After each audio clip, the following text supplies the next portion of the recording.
Suta said, offering my obeisances to Lord Krishna, to the Creator, to the Brahmins, and to the Supreme of Dharma, I shall now discuss the eternal principles of Dharma, the Sanatan Dharma, in terms of the topics discussed in the Bhagavatam.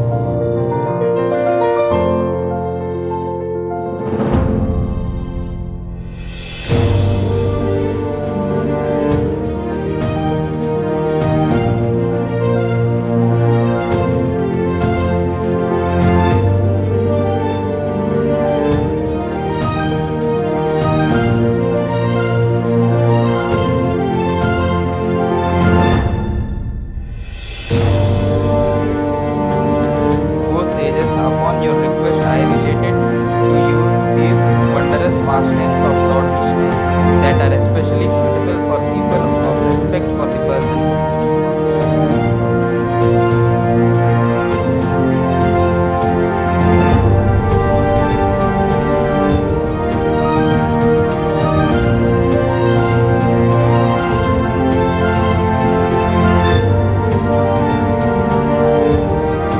The direct interest of this narration is the glorification of the Lord, the remover of all sins, Narayana, the Lord of the senses, the Supreme Personality and Master of the Sattvadas.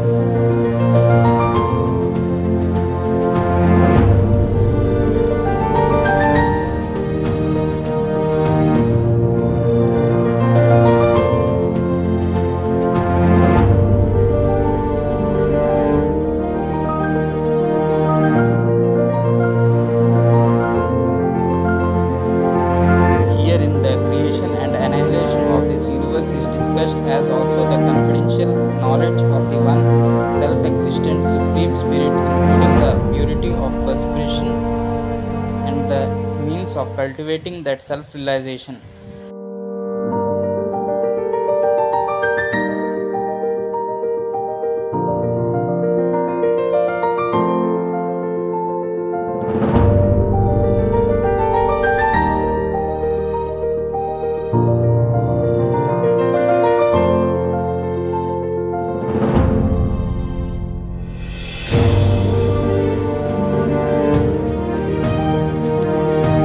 Bhakti Yoga and the renunciation belonging to it are discussed at length in 1.2, 7.5 to 10 and 11.29, just as the history of Narada 1.4 to 6 and the story of Parikshit that describes how the sage among the kings fasted until death because of a curse of the son of the sage, to the occasion of which he had a conversation with Sukha, the best of the Brahmins. See 1.8 to 18.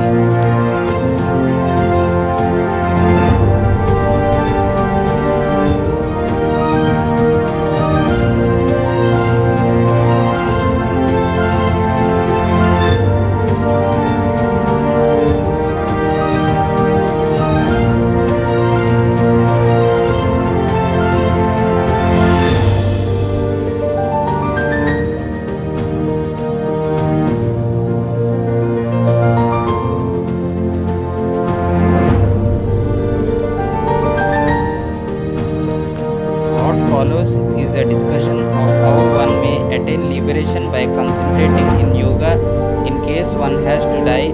2.2, 15 to 21, a conversation between Narada and Brahma. 2.5, the row of avatars. 1.3 and 2.7, and how the process of involution takes place from primary nature or pradhana. 3.26 is to 10 to 72.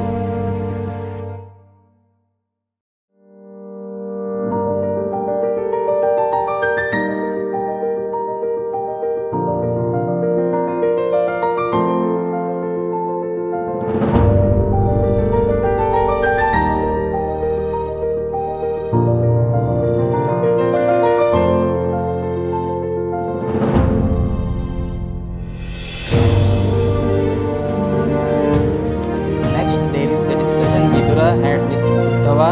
3.1 is to 25 to 3.4, and the one Vidura had with Maitreya.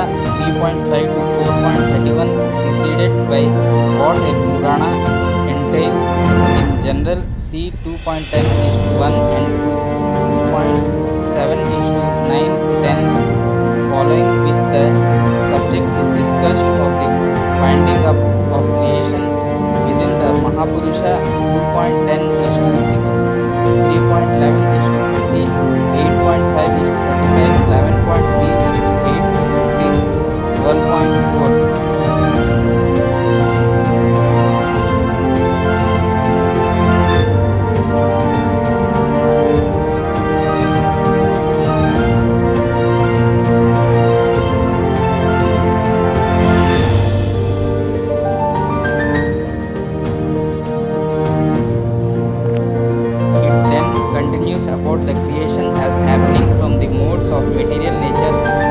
generation of the seven derivatives of Mahat, Ahankara and Tanmatra C 3.20 is to 12 to 17, and the evolution of the egg of the universe from which the universal form of the Lord arises 3.6.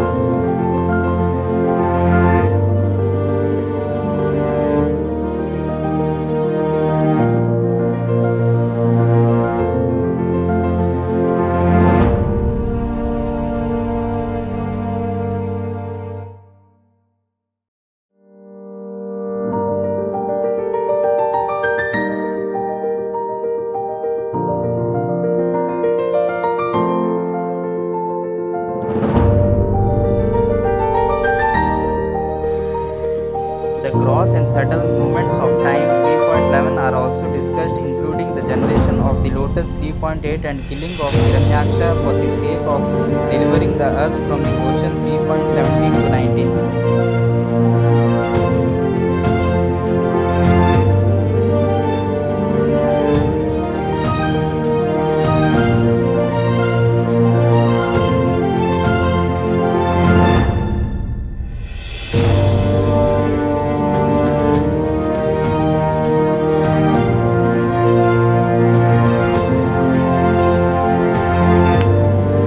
Then there is a discussion about the creation of the higher beings, the animals, the mammals, and the lower species 3.12 is to 37 to 48, the birth of Rudra 3.12, and the appearance of Swayambhuva Manu from the male or female division of the Lord C 3.12 is to 49 to 53, 4.1.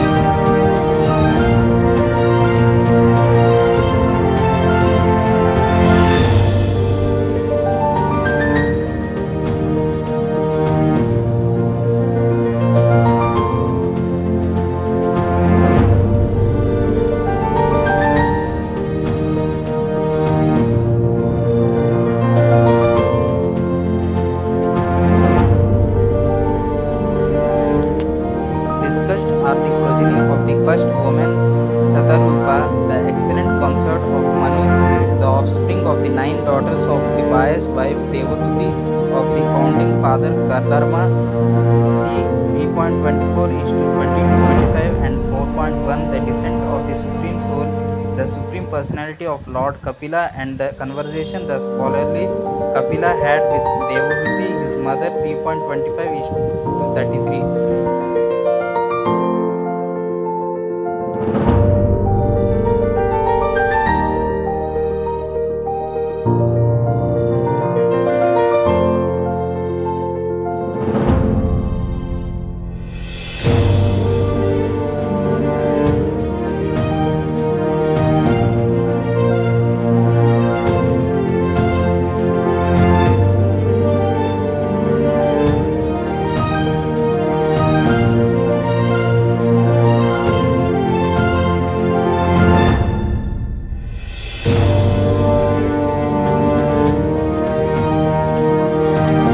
The stories about the descendants of the 9 Brahmins who married Gandharma brought us the destruction of Daksha's sacrifice 4.227, and the history of Dhruva 4.8 to 13 are followed by the support Prithu 4.15 to 23 and Prachina Bharti 4.24 to 29.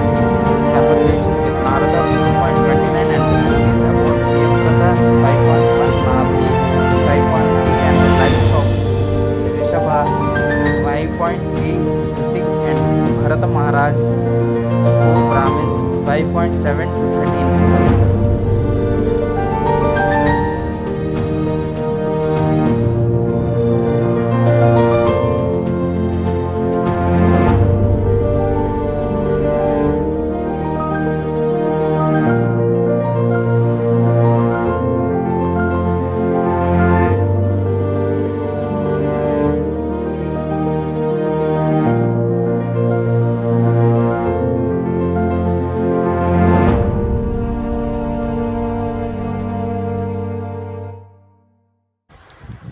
The continents, subcontinents, and oceans, the mountains and rivers are described in detail 5.19 to 20, as also the complete of the celestial sphere 5.21 to 23 and the situation of the Saturnian regions, and Hell 5.24 to 26.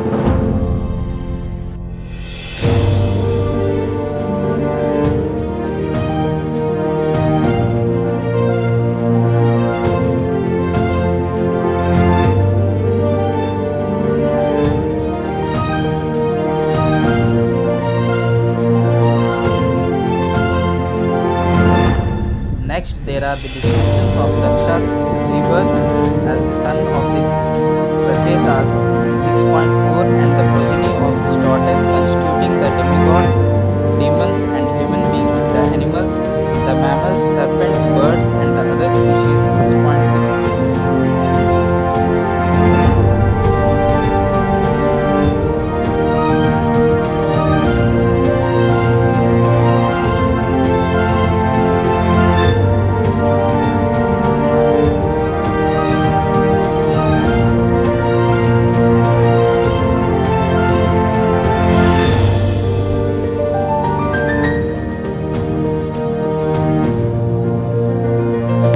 There is also an account of the birth and death of Vritra 6.9 to 12, the son of Vasta and the two sons of Diti, Hiranyaksha 3.14 to 19 and Hiranyakashipu, O Brahmins, and the history of the great soul Prahalada, the lord of the Daityas 7.2 to 8.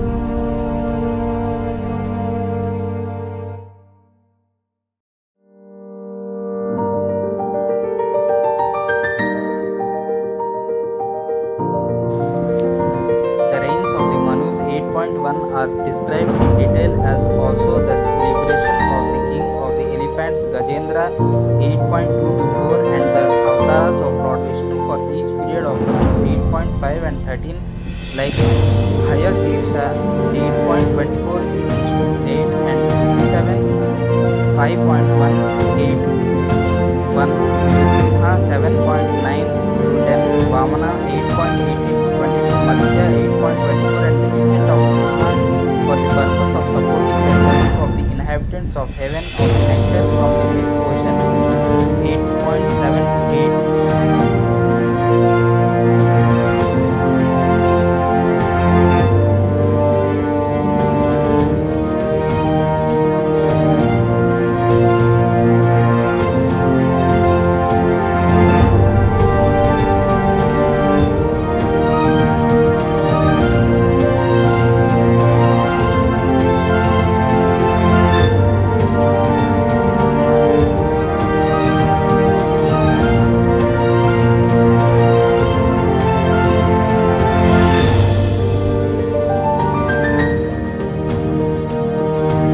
Next, there is an account of the great war between the demons and the gods 8.10, as also of the succession of the dynasties of kings 9.27, 9, 12, 13, 17, 20 to 24, of the dynasty of the great soul Sudyumna 9.1, and of the birth of Ikshvaku and his dynasty 9.6.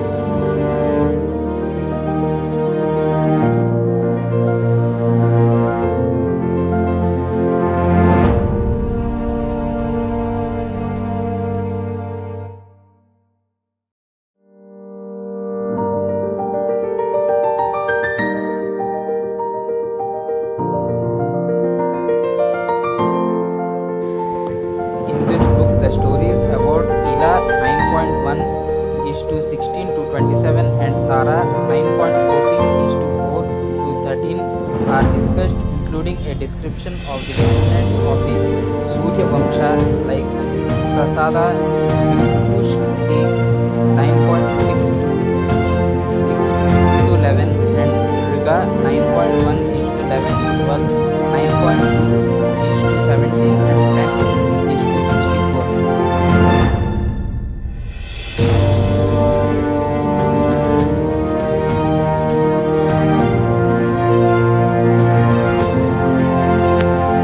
Then there are the stories about Sukanya 9.3, the daughter of Saryati, the intelligent Kakutsha Puranjaya 9.6 is to 12 to 19, Mandhava 9.6 is to 33 to 37 and 9.7, Saudhari 9.6, Sagara 9.8 and Kadpanga 9.9 is to 42 to 47.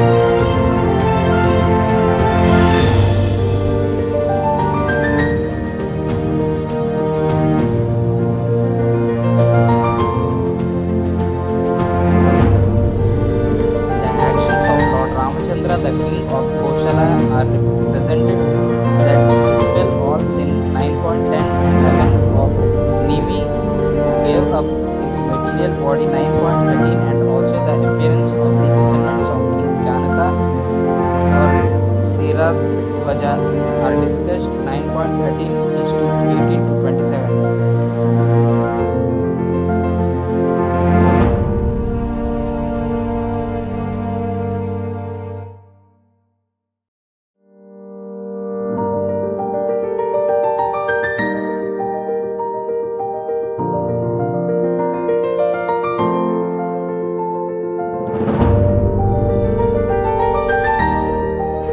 The elimination of the ruling class by Lord Parashurama, the greatest descendant of Brigu, is discussed 9.15 and 16, as also Aila Gurudwara 9.14 and 15, Nahusha 9.18 is to 1, Yayati 9.18 and 19, Krishnada's son Bharata in 9.20, Sanatanu 9.22 is to 12 to 13, and Sanatanu's son Bhishma 9.22 is to 18 to 19 of the Chandra Vamsha, and the celebrated dynasty of Yadu, the eldest son of Yayati 9.23 is to 18 to 29.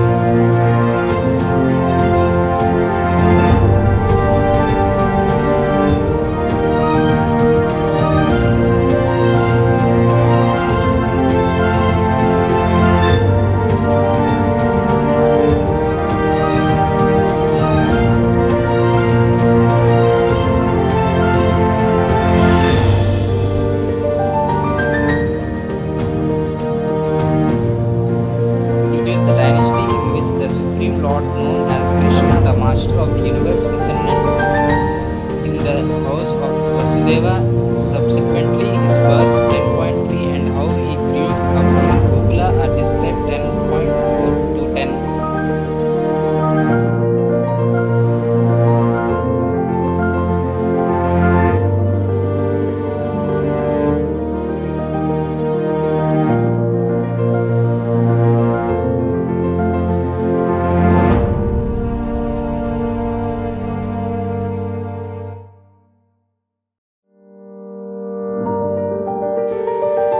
His countless exploits are next glorified, how he sucked the milk along with the live air out of Putana 10.6, how he as child broke the cart and trampled Trinavatra 10.7, killed Baka Vatsa 10.11 and Agha 10.12, and how he dealt with Brahma, who did the calves and boys 10.13 and 14, how he with his companions destroyed Devika 10.15 and Pralamba 10.18, and how he saved them, the Gopas, from a forest fire that entrapped them 10.17 and 19.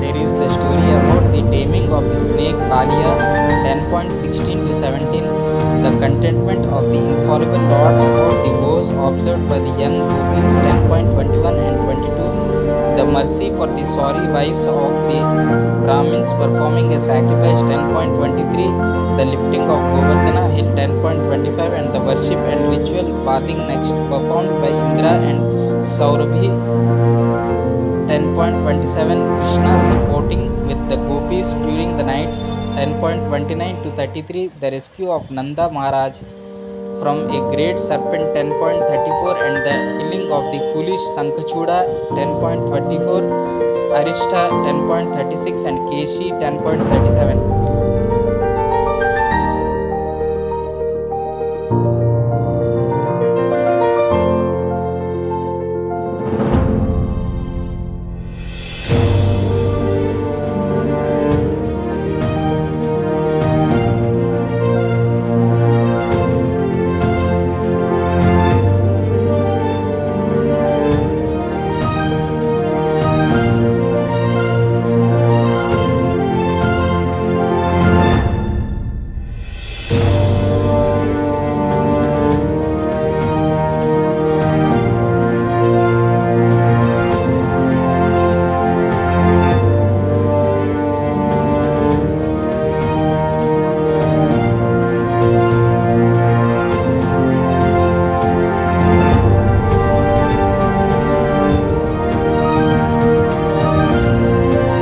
There is the description of the arrival of Akrura 10.38 and the departure after of Rama and Krishna, the lamentation of the woman of Braja 10.39, and the tour of the Lord in Mathura 10.41.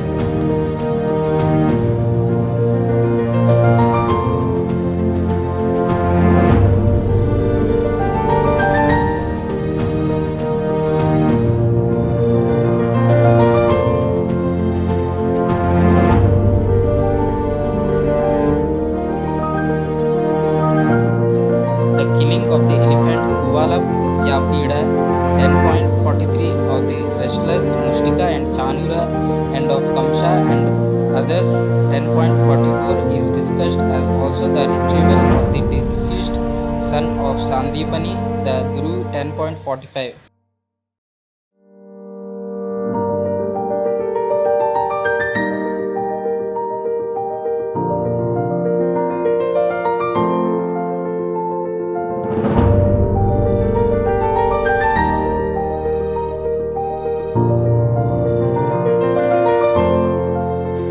Residing in Mathura in the company of Uddhava and Balarama, two Brahmins, the Lord performed pastimes for the satisfaction of the circle of the Yadus 10.48.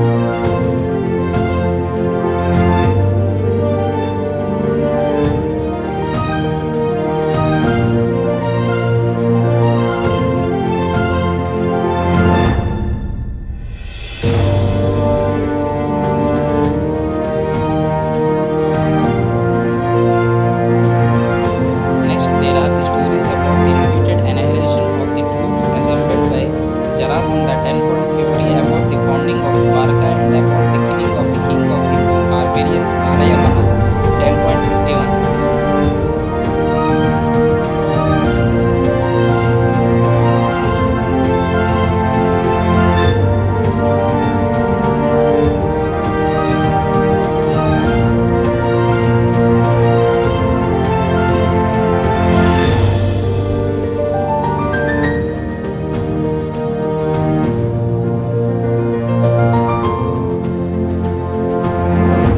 These are followed by descriptions of the kidnapping of Rukmini, to the occasion of which the Lord defeated his rebels in battle 10.53, and how the Parijata tree together with the Sudharma hall were obtained from the abode of the demigods from Indra 10.50 is to 54.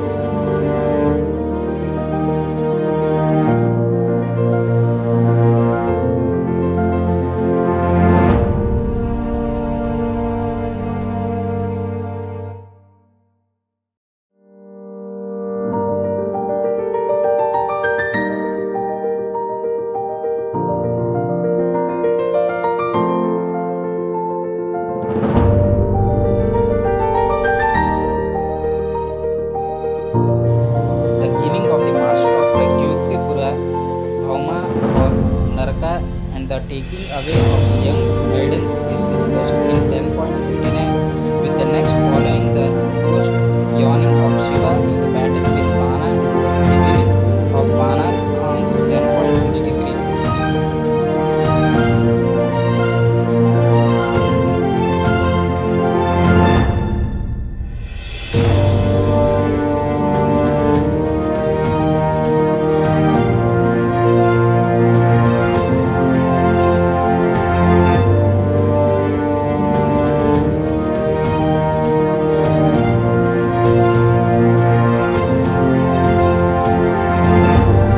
The Bhagavatam also discusses the causes and death of Panchajana in 10.47, Vishnu 40 to 49, Samhara 10.55, Gita 10.59, Buddha 10.59, Vivida 10.67, The King of Chase 10.74, Salvar 10.76 to 77, the foolish Dantavakra 10.78, and others. How the Pandavas became the direct cause for Krishna to leave the earth's burden 10.49, and how the burning of Varanasi came about 10.66.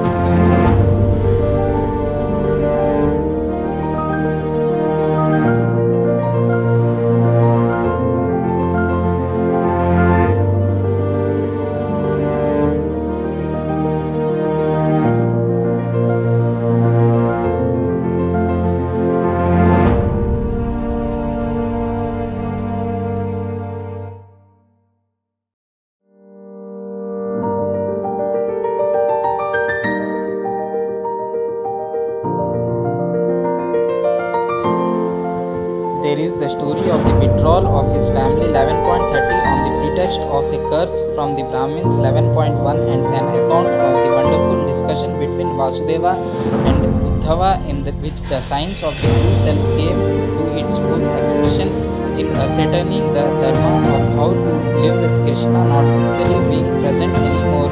See 11.6 to 29. Thereafter, his forsaking the mortal world by the strength of his own mystical power is related 11.31.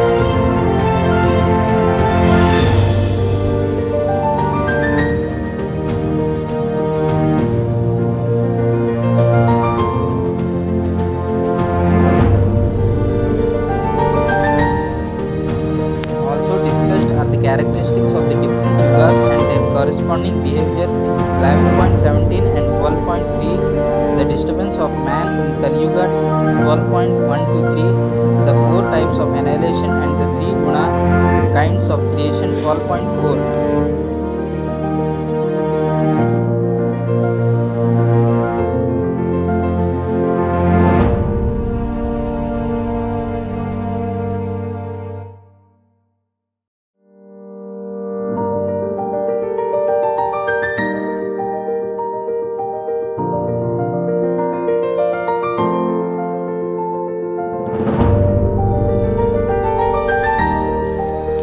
Finally, there is an account about Vishnu Pratha Parikshit, the intelligent, saintly king who had to relinquish his body 12.5 to 6.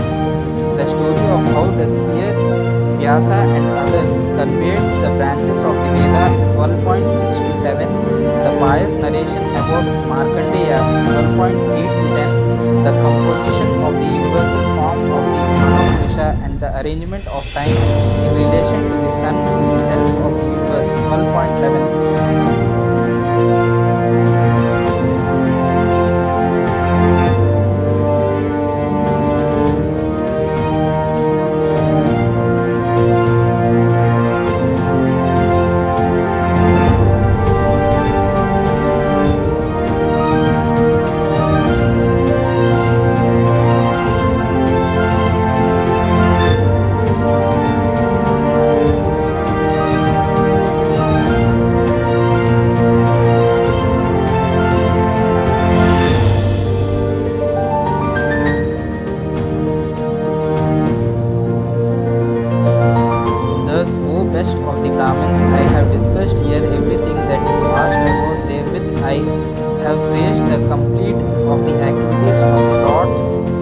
Avataras.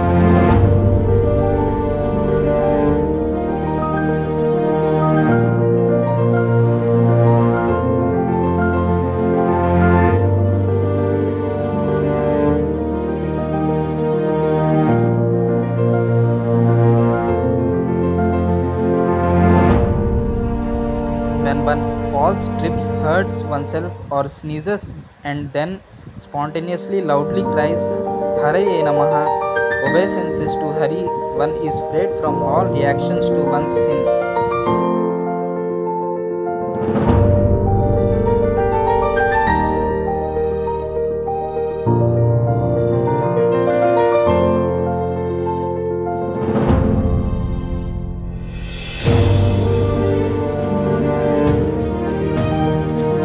Of persons glorifying the Supreme Lord and hearing about the potency of the Unlimited One, all wise, that enters the heart is cleansed away entirely the same way the sun removes the darkness of a strong wind removes the clouds.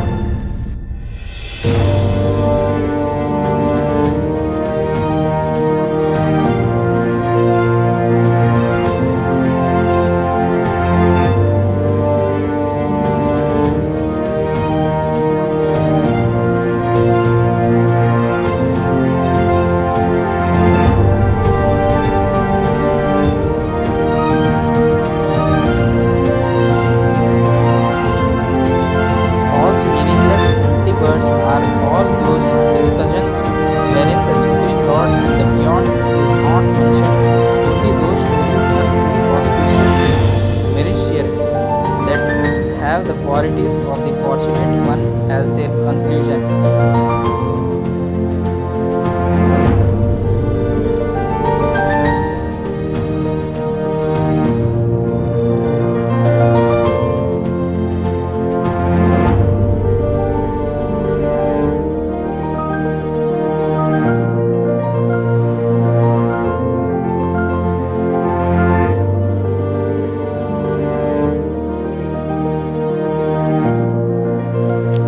Those words are pleasing, attractive, and always new that praise the glories of Uttama Shloka, the one celebrated in the verses. To the mind, they mean to constant, great celebration that for everyone dries up the ocean of misery.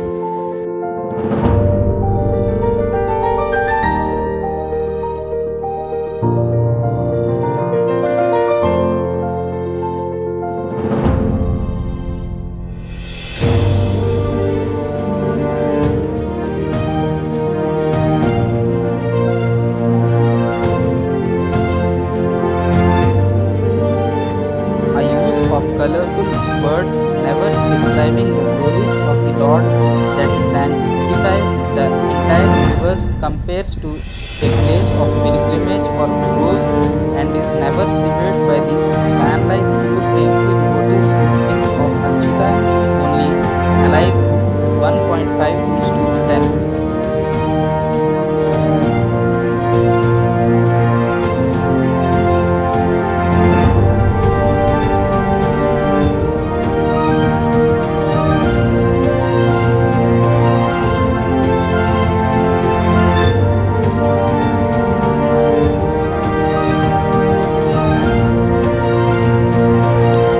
That creation of words which revolutionizes the sins of the people and in which, although imperfectly composed, each verse depicts the names and glories of the unlimited Lord, is heard, sung, and accepted by the ones who are purified and honest, identical to 1.5 is to 11.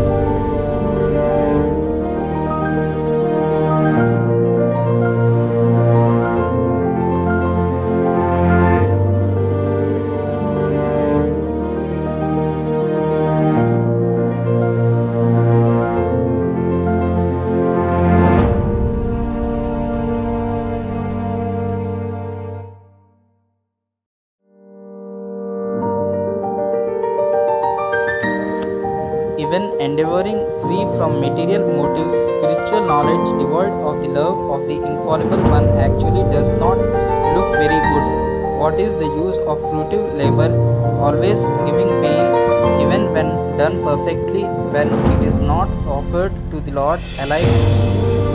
10 to 11.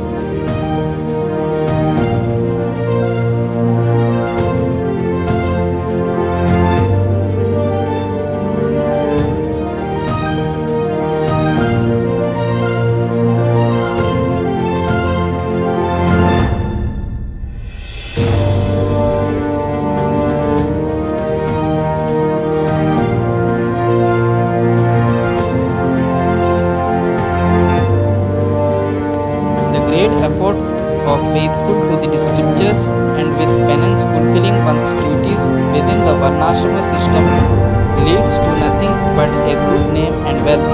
But when one listens and exercises respect and so on with glorifying his qualities, and one obtains the remembrance of the lotus feet of the maintainer of the goddess of fortune.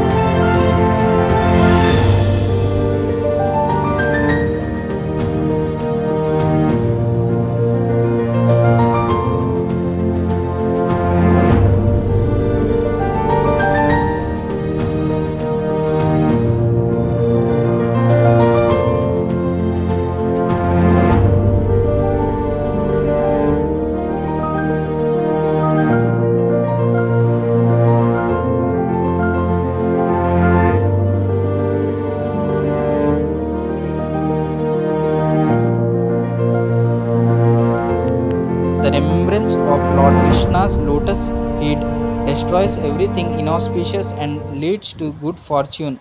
Connected in knowledge, wisdom, and detachment, one with devotion unto the Supreme Soul arrives at purification of the heart.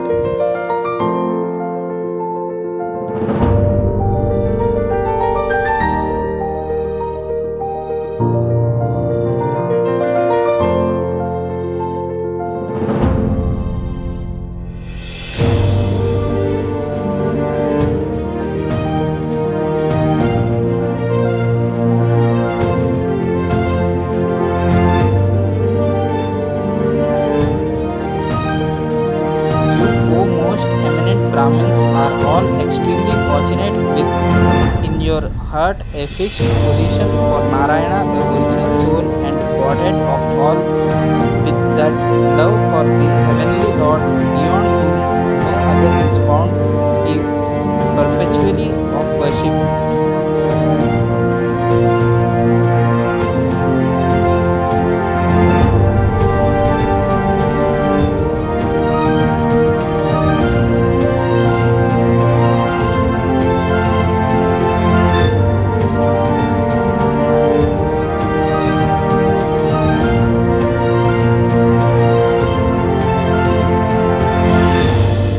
I also was reminded of the signs of the soul, hearing it in the attentively listening assembly of great sages from the mouth of Sukha, the supreme sage, when King Parikshit was fasting until death.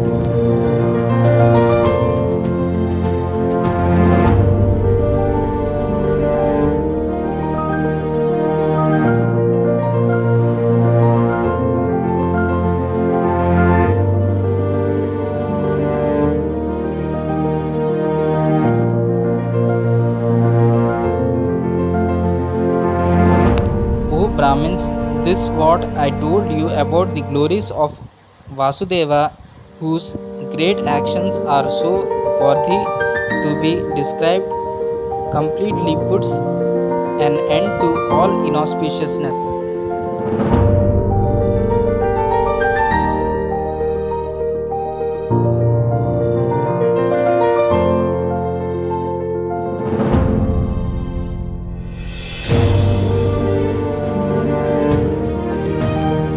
Someone who with unswerving attention every yama 3 hour period and every kshana a moment or 1.6 second with faith makes others listen or faithfully listen himself to but one verse or even half a verse, but one line or even half a line therewith certainly purifies his soul.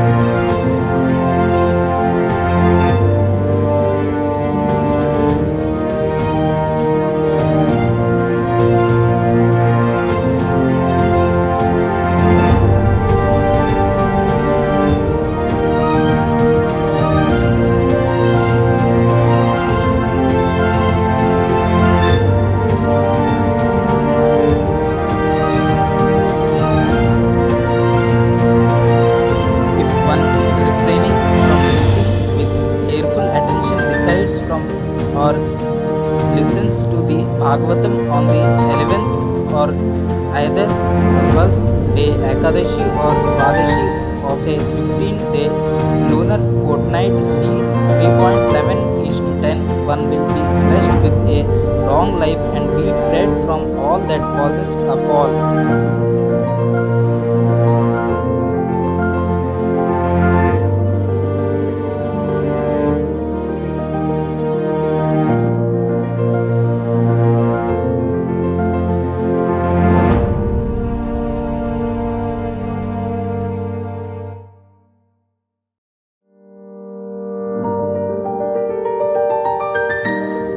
When one self-controlled and fasting studies this collection of verses at the holy places of Pushkara, Mathura or Dwarka, one will be freed from the fear of time or of a material life. See also 1.13 is to 19.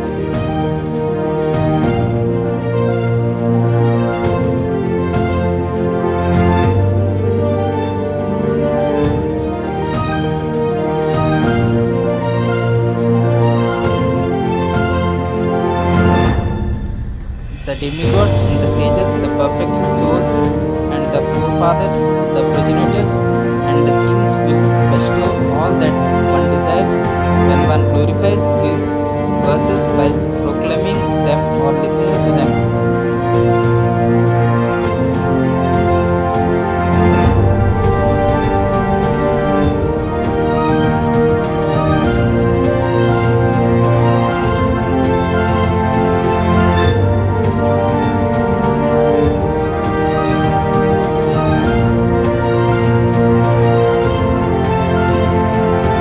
Advice born soul who studies them will, as a result, obtain the same rivers of honey, ghee, and milk that one acquires by studying the Rig, Yajur, and Sama verses.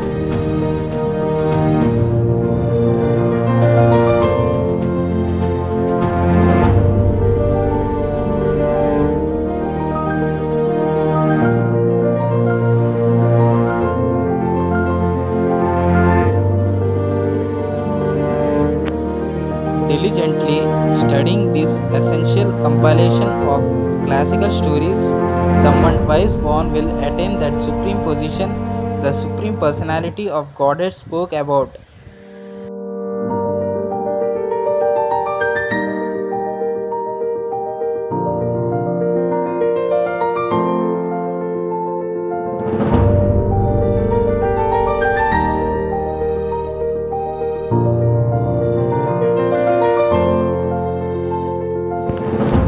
An educated man studying them acquires knowledge of matters.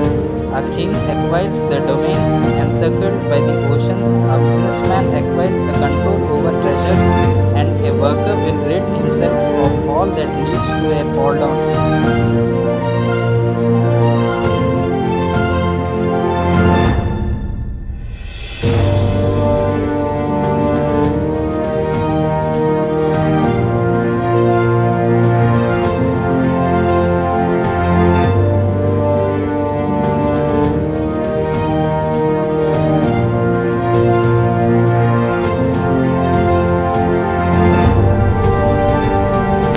While the fortunate one in his countless forms is extensively described in the form of stories in each of these verses.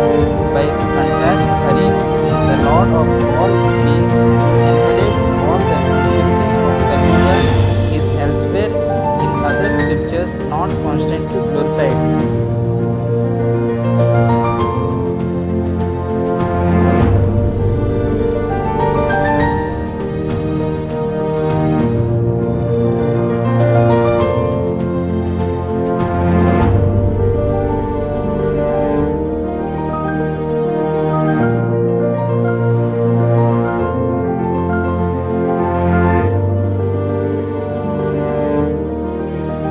I am bowed down to him, the unborn, unlimited, real self, by whose energies there is the creation, maintenance, and destruction of the universe. To him, the infallible Lord, whose glory is hard to understand for even the masters of heaven, being headed by the unseen one, Aja or Brahma, the mighty one Sakra or Indra, and the beneficent one Sankara or Shiva.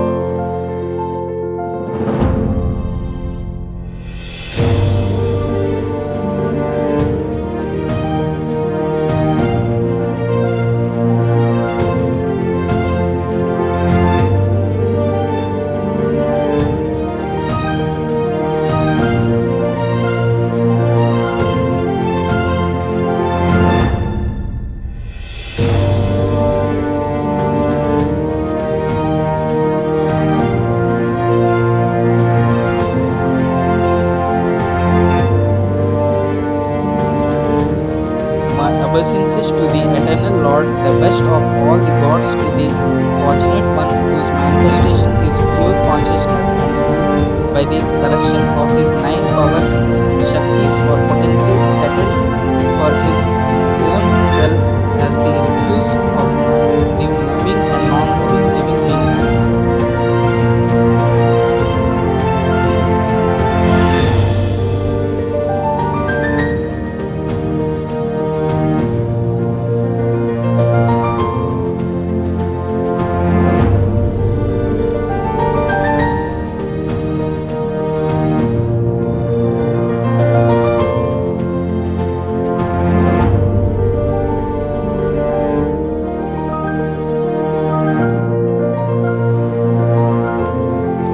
I bow down to him, the son of Vyasa, who defeats everything inauspicious, he who attracted in his heart by the pleasing pastimes of the unconquerable Lord, in denial to of any other type of consciousness, was as merciful to give up his solitary happiness and disclose the Bhagavata Purana about his activities, the light of reality.